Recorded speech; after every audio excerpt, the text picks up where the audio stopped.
we have from the chairman of the House Armed Services Committee a strongly worded letter to Lloyd Austin. This comes from Mike Rogers, who is from the state of Alabama, a Republican. And in this letter, Chairman Rogers asks 9 really good questions regarding the occurrences of any sedation or general anesthesia, regarding any orders or instructions to other people in the Defense Department, regarding the hospitalization or medical condition, regarding the authorities that were given to Deputy Secretary Hicks, who, by the way, was on vacation in Puerto Rico, as Corey Mills pointed out, and really an overall accounting of all official actions.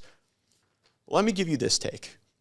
When you have 2 Democrats calling for the firing or resignation of the leader of the United States Defense Department, and you are in a global era of erupting conflict, as Corey Mills just laid out, a strongly worded letter is insufficient. It is necessary, but insufficient. We should be holding hearings right now, this week, in the committee that Moulton and DeLuzio and Mills and Gaetz all serve on to find out what the hell happened and who's making the decisions. Because as you just heard Corey say, this stuff isn't over. We're still in the kill zone with a lot of people in the Middle East right now, and I think the Pentagon is in shambles over this. So, I guess you've asked Lloyd Austin some of the toughest questions in committee.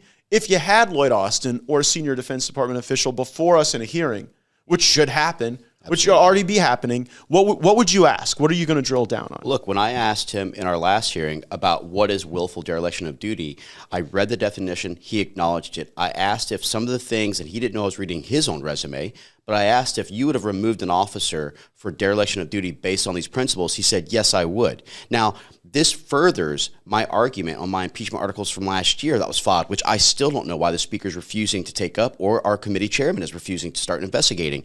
This is a willful dereliction of duty. It's not as if he didn't know what he was doing. He vacated his seat, didn't have responsibility, had no continuity, and committed a national security breach. And meanwhile, he's allowed to still consider himself to be Secretary of Defense. If any of his officers or even his deputies would have done what he done, he would have had him removed. But he thinks he's above the law. One of the key questions that the Mike Rogers letter asks is whether or not other people in the Defense Department were involved in this concealment.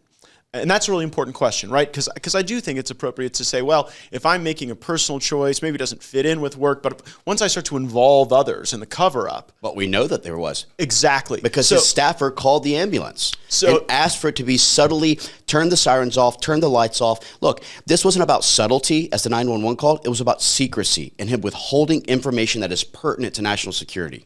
So this headline we get from the Daily Beast, Lloyd Austin's secret ambulance request revealed in audio of 911 call. And let's go ahead and take a listen to that audio that the Congressman Mills just pointed out. 911, where is your emergency? Tonight, the 911 call just obtained by CBS News reveals an aide to Secretary of Defense Lloyd Austin asked the dispatcher to keep the emergency discreet.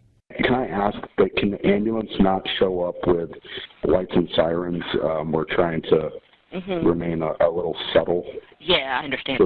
Yeah, usually when they turn into a residential neighborhood, they'll turn them off, but they're required by law to run with them with the main street. The operator then asks for details about Austin's condition. Did he pass out, or does he feel like he's going to pass out? No. I'm just curious if we need them to take him to Walter Reed Medical. Is that a possibility?